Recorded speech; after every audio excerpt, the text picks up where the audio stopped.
जैसा कि आप सभी को पता है कि ये क्लास सेकंड है और अनेक शब्दों के लिए एक शब्द जो चैप्टर है, उसके ऊपर जितने प्रश्न हो सकते हैं, उनको हम यहाँ करने का प्रयास कर रहे हैं। चलिए पहला क्वेश्चन है 21वें क्वेश्चन के रूप में, इसको देखते हैं। अच्छे कुल में जन्म लेने वाला, अगर अच्छे कुल में जन्म लेने वाला कोई है, तो उसको एक शब्द में क्या कहेंगे, इसको आपको बताना है। तो देखिए वो कुलीन होता है, क्या होता है? जैसे पहले से ही मतलब अच्छा कुल का मतलब हो गया बहुत अच्छे खानदान, बहुत अच्छे परिवार में। तो इस तरह कुलीन होता है, क्या होता है? कुलीन मतलब जो अच्छे कुल में पैदा हुआ हो। अच्छा कुल का सेंस यहाँ अच्छे परिवार से है, जैसे जो पुश्तैनी अमीर होते हैं, उनसे सेंस है। दूसरे की बात करें 22वें प्रश्न की, तो दिया है किसी तथ्य को जानने की इच्छा रखने वाला। किसी तथ्य को जानने की इच्छा रखने वाला, इसको क्या कहेंगे? आपके सामने वैष्णव है, आशातीत है, जिज्ञासु है, कुलीन है। तो कुलीन आप जान चुके हैं, जिज्ञासु जानने वाला होता है। तो इसका सही ऑप्शन जो हो जाएगा वो होता है जिज्ञासु। और इस क्वेश्चन करने से पहले मैं हमेशा की तरह फिर आपसे कहूँगा कि जो भी लोग चैनल पे नए हों, वो चैनल को जल्दी-जल्दी सब्सक्राइब करें और साथ ही साथ बेल आइकन प्रेस करें और अपने सभी साथियों को जो है ना, इस क्लास को शेयर करिए ताकि उन तक भी ये क्लास पहुँच सके। और थोड़ी-सी जो कमियाँ हैं मुझे दिख रही है कि मैं अभी जो क्लास अपलोड कर रहा हूँ वो थोड़ी उस तरह की कंटिन्यूटी नहीं बन पा रही है। कुछ कारण हैं जिनकी वजह से ऐसी दिक्कतें आ रही थी और मैं प्रयास कर रहा हूँ कि ज़्यादा से ज़्यादा क्लास जो है जल्दी-जल्दी समाप्त करूँ मैं हिंदी की। उसके बाद एक ही क्लास में हम लंबी क्लास बनाएँगे, यानी कि एक क्लास में पूरे चैप्टर को खत्म करने का प्रयास करेंगे और अभी फिलहाल मेरा छोटा क्लास बनाने का एक ही मकसद है कि आप बोर ना हो और बातचीत करते वक़्त, खाना खाते वक़्त, कहीं बैठे हुए वहाँ भी आप मेरी क्लास देख सकें। मेरा मकसद बस यही है। तो 23वां क्वेश्चन है, इसको देखते हैं। दिया है कि इंद्रियों को जीत लिया हो जिसने, इंद्रियों को जैसे अपने इंद्रियों पे जो विजय पा ले, उसको क्या कहते हैं? तो जितेंद्रिय कहते हैं। क्या कहते हैं? जितेंद्रिय। इंद्रियों को जीतने वाला जो होता है, वो जितेंद्रिय होता है। तो इसको आप समझ गए? अब नेक्स्ट क्वेश्चन चलते हैं। 24वें प्रश्न की बात करें, तो दिया है कि पैसे से मनुष्य की जीवन जीने की इच्छा। पैसे से मनुष्य की जीवन जीने की इच्छा। तो समझिएगा कि जीवन जीने की इच्छा तो है, लेकिन पैसे से है। अगर पैसे से है, तो जीवन जीने की इच्छा जो होती है, उसे क्या कहते हैं? जैसे थोड़ी-सी यहाँ जो मिसफ़ॉल्ट हुआ मुझसे, यहाँ अंडरलाइन जो किया है, वो जीवन जीने की इच्छा लिखा है। तो यहाँ देखिए जीवन जीने की इच्छा, देखिए पैसे का अगर सेंस होता तो ये अलग होता, ठीक है? जो कि ये है नहीं। तो इसलिए आप इसको जानिए कि ये जो है यहाँ से यहाँ तक की जीवन जीने की इच्छा किसकी होती है? तो जो भी जिजीविषा रहेगा, उसको जीवन जीने की इच्छा रहेगी। वो जिजीविषा का सेंस ये होता है जीवन जीने की इच्छा। 25वें प्रश्न की बात करें, तो तर्क के द्वारा जो माना ना गया हो, समझिएगा, तर्क के द्वारा जो माना ना गया हो यहाँ तक, वाक्यांश के लिए एक शब्द निम्नलिखित में से क्या होगा? तो तर्कसम्मत, तर्कसंगत, तकावी या तटस्थ। तो क्या हो जाएगा? तर्क संगत। तर्क संगत। तर्क के द्वारा जो माना गया हो वो तर्क है। जैसे कोई कोई चीज तर्क पे आधारित है तो वो तर्क संगत है। क्या है? तर्क आधारित है, तर्क संगत है। नेक्स्ट की बात करें 26वां नंबर, गोद लिया हुआ पुत्र। देखिए ये बड़ा अच्छा प्रश्न है और मैं बता दूं कि ये UP triple SC lower exam 2019 में ये प्रश्न पूछा गया था। ये पूछा गया था कि गोद लिया हुआ जो पुत्र होता है, उसे क्या एक शब्द में क्या कहते हैं? तो सभी जानते हैं दत्तक पुत्र होता है। क्या होता है? दत्तक पुत्र। जैसे आप अगर शायद आपके कोई जानने वाले में कोई गोद लिया पुत्र हो, तो उसको वो बोलेंगे तो नहीं, इतना तो गारंटी है वो बोलेंगे नहीं। लेकिन एक सेंस होता है ना कि जैसे आप गाँव पे जहाँ रहते हो, उसको घर बोलेंगे, शहर रहते हो आप उसको वो भी घर बोलेंगे। इसी तरह गोद लिया हुआ जो पुत्र होता है ना, उसको एक शब्द में दत्तक बोलते हैं। क्या बोलते हैं? दत्तक। 27 नंबर का देखिए प्रश्न है कि जो मुश्किल से प्राप्त हो, क्या हो? जो मुश्किल से प्राप्त हो, उसे कहते हैं। जैसे जो मुश्किल से प्राप्त होगा, वो इसका मतलब है कि कठिनाई कहीं-कहीं झेलनी होगी, तभी तो वो मुश्किल मुश्किल का सेंस ये है कि आसानी से नहीं मिलेगी। वो बहुत उसके लिए मतलब पापड़ बेलना पड़ेगा। उसके लिए वो क्या होता है? दुर्लभ होता है। क्या होता है? दुर्लभ होता है। जैसे आज के समय में आप देखेंगे कि कई ऐसे जानवर हैं जो दुर्लभ होते जा रहे हैं। क्या होते जा रहे हैं? दुर्लभ। यानी कि बहुत मुश्किल से ही आपको दिखेंगे, वरना नहीं ही दिखेंगे। तो दुर्लभ का सेंस बड़ी मुश्किल से है।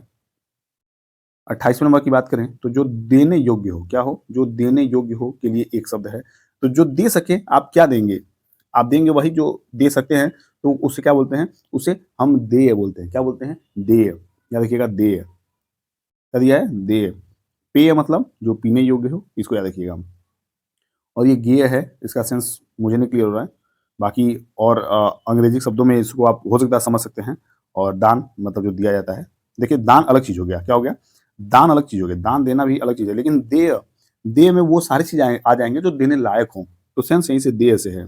जैसे पीने में वो सब चीज़ आ जाएँगे जो पेय अभी आपको देख रहे हैं पेय, पेय में ये हर चीज़ आ जाएगा जो पीने योग्य होंगे। जैसे आप मदिरा की बात कर लें, पानी की बात कर लें, दूध की बात कर लें, आप ड्रिंक की बात कर लें, तो सब चीज़ इसमें आ जाएगा। 29वां नंबर प्रश्न की बात करें, जंगल में लगने वाली आग को, देखिए ये प्रश्न इंपॉर्टेंट है, इसको याद रखिएगा। ये मैं कई जगह जब पेपर दिया हूँ, तो मुझे जो है देखने को मिलता है, बाकी आप भी एक बार समझिएगा, इंपॉर्टेंट है और रिपीटेड है। देखिए ये प्रश्न कहाँ आया हुआ है ये भी मैं बता रहा हूँ। ये प्रश्न आया है यूपी ट्रिपल एस सी, ये देखिए सम्मिलित सहायक लेखाकार और लेखा परीक्षक सचिवालय का, ठीक है, परीक्षा वर्ष 2015 में पूछा गया प्रश्न है। ये वैसे तो जगह मैं बता दूं, बाकी ये हर जगह समझिए रिपीट होता है। तो जंगल में लगने वाली आग को एक ही एकदम याद रखिएगा। देखिए ये जंगल में लगने वाली आग दावानल होती है। क्या होती है? दावानल, याद रखिएगा दावानल। इसको भूलिएगा मत, क्योंकि ये प्रश्न आपके लिए बहुत इंपॉर्टेंट होने वाला है। दावानल। 30वां है कि रात में विचरण करने वाली प्राणी को कहा जाता है। रात में विचरण करने वाली प्राणी कहा जाता है। जैसे कोई भी आदमी है, तो आप जानते हैं कि अगर रात में चलता है, तो सबसे पहले ये जान लीजिए कि निशा मतलब होती है रात। क्या होती है? निशा मतलब रात, और चर मतलब चलने वाला। तो देखिए जरा डी ऑप्शन, निशाचर। निशा का मतलब रात या रात्रि कह लीजिए, और चर मतलब चलने वाला। तो रात्रि में चलने वाले को हम निशाचर बोलते हैं। 31वां प्रश्न है, क्या कह रहा है कि जिसके हृदय में ममता नहीं है। देखिए जिसके हृदय में ममता नहीं है, जैसे मान लीजिए कि सौतेली माँ, एक एग्जाम्पल ले रहा हूँ, हो सकता है वो अपवाद हो, लेकिन मेरे जानने भर में जितना जानता हूँ मैं, जिसके पास सौतेली माँ है वो समझता होगा कि उसके पास हृदय तो नहीं होता है, उसके हृदय में ममता तो नहीं होती है। उस बच्चे के लिए जो पहली माँ से जन्मा हुआ हो, तो उसके लिए ममता विहीन होती है वो। ऐसे ही समाज में हम सब जानते हैं इस चीज को। तो उसके लिए अगर एक शब्द में हम कोई वर्ड यूज करें तो क्या होगा? वो हो जाएगा निर्मम, हो जाएगा। क्या हो जाएगा? निर्मम। सी ऑप्शन टिक करिएगा। 32वें की बात करें, जिनका प्रयोग निश्चित शब्द शब्द समुदाय या पूरे वाक्य का अतिरिक्त भावार्थ प्रदान करने के लिए होता है, उसे कहते हैं। जिनका प्रयोग निश्चित शब्द समुदाय या पूरे वाक्य का अतिरिक्त भावार्थ प्रदान करने के लिए होता है, उसे कहते हैं निपात। क्या कहते हैं? निपात। याद रखिएगा, निपात। देखिए ये किसमें पूछा गया है? ये पूछा गया है लोअर के एग्जाम में 2016 में। याद रखिएगा लोअर एग्जाम में 2016 में पूछा गया निपात। यहाँ देखिए 33 नंबर का प्रश्न है, क्या कर रहा है कि बिना पलक झपकाए, यानी कि जो आपका पलक है वो बिना झपकाए, उसके लिए एक शब्द में क्या बोलेंगे, क्या कहेंगे? इन चारों ऑप्शन में आपको टिक करना है। तो जरा ऑप्शन आप भी टिक करिए। तो बिना पलक झपकाए, इसका मतलब निर्निमेष। क्या हो जाएगा? निर्निमेष। या देखिएगा निर्निमेष। यहाँ बात करें 34 नंबर की, तो देखिए पार्थिव। क्या है? पार्थिव। अगर पार्थिव की बात करें तो पार्थिव का सेंस है जिसका संबंध पृथ्वी से है। क्या है? पार्थिव का मतलब है जिसका संबंध पृथ्वी से है। डी वाला ऑप्शन देखिए, जिसका संबंध पृथ्वी से है।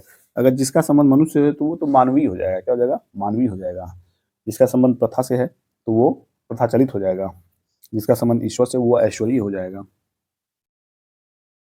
35 नंबर का प्रश्न दिया है कि गिरा हुआ, गिरा हुआ के लिए एक शब्द, गिरा हुआ के लिए एक शब्द। तो गिरा हुआ के अगर हो जाएगा तो पतित। आपको याद होगा संस्कृत में आप बहुत बार पढ़े होंगे, जब उसमें रूप पढ़ा जाता है पतत, पतति पतत, तो ऐसे उसमें जब गिरने का सेंस जब भी आता था, तो ये हम लोग भी पढ़े हैं, ये मुझे याद है। तो पतित जो होता है ये गिरने का ही मतलब, गिरा हुआ का सेंस पतित हो जाएगा। अगर 36 नंबर की बात करें, जो आंखों के सामने हो। क्या हो?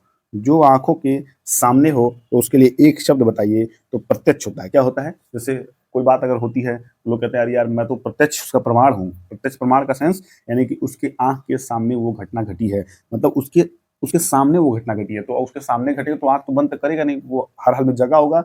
आँख खुले होंगे तभी इस बात को वो कहेगा कि मैं तो प्रत्यक्ष प्रमाण हूँ उस घटना की, कि मैं अपनी आँखों से उन सब चीज़ों को देखा हूँ। तो उसका मतलब जो आँखों के सामने हो वो प्रत्यक्ष हो। क्या हो जाएगा? प्रत्यक्ष हो जाएगा। 37 नंबर प्रश्न है कि दिए गए वाक्य के लिए एक शब्द का चयन कीजिए। पाप करने के बाद स्वयं दंड पाना। जैसे मान लीजिए कोई आपने गलत काम किया और आप जो है दंड पा गए। क्या हो गया? दंड पा गए। तो उसके लिए दंड पा गए मतलब समझिए दंड कैसे पा गए, किस सेंस में?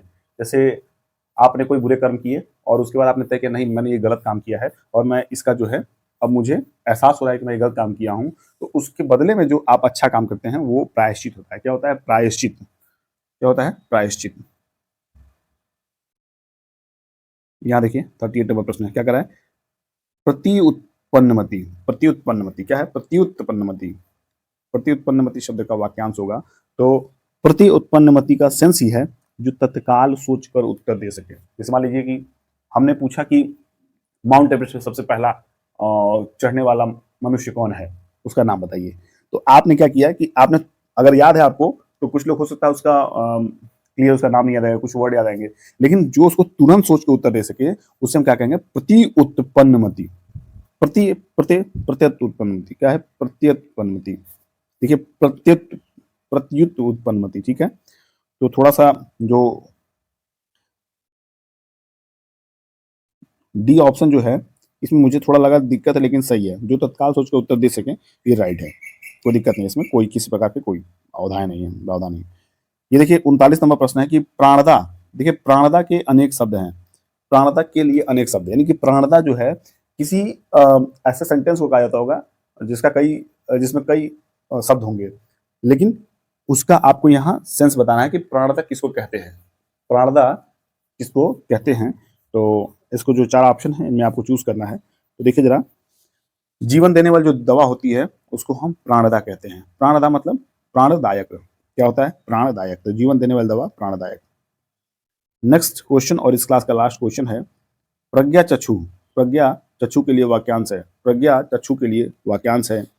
ए है चक्षु ही जिसका प्रज्ञा हो, बुद्धि जिसका नेत्र हो, और प्रज्ञा और चक्षु जिसके समान हो, और डी है बुद्धि और ज्ञान होने वाला प्रज्ञा। तो बुद्धि ही जिसका नेत्र हो, बुद्धि ही जिसका नेत्र हो वही है प्रज्ञा चक्षु, उसी को कहेंगे प्रज्ञा चक्षु।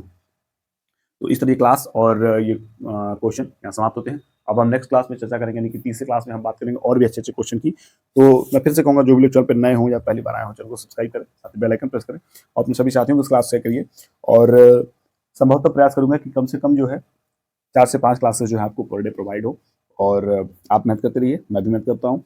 सफलता एक दिन कदम चूमेगी हम लोगों की। तो चलते हैं अगले क्लास की तैयारी करने के लिए, और मिलते हैं अगले क्लास में। तब तक के लिए शुभकामनाएं आपके साथ हैं। पढ़ते रहिए, मस्त रहिए, स्वस्थ रहिए। Bye bye, take care.